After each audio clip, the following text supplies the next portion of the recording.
वैसे तो सारा साल ही इस्तेमाल होती है, लेकिन रमज़ानुल मुबारक में इसकी अहमियत जो है वो बहुत ज़्यादा बढ़ जाती है। इफ्तारी का ये एक लाजमी जुज़ होती है और अगर सहरी के अंदर भी इसको इस्तेमाल कर लिया जाए तो इसके खाने से ग़िज़ाई कमी जो है वो बिल्कुल भी नहीं होने पाती। ख़ास तौर पर अगर अजवा खजूर की अहमियत और फ़वाइद के बारे में बात की जाए तो तिब नबी सल्लल्लाहु अलैहि वसल्लम में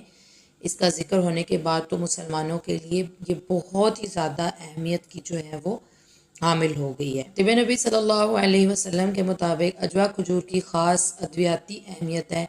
ये खून में कोलेस्ट्रॉल की सतह को घटाती है और अंजाइना के मरीज़ों को जो है वो फ़ायदा पहुँचाती है।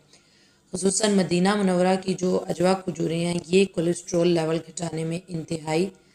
मुफीद साबित होती हैं और कोलेस्ट्रॉल की सतह घटाने का जो एक नुस्खा है कि 42 अजवा खजूरों की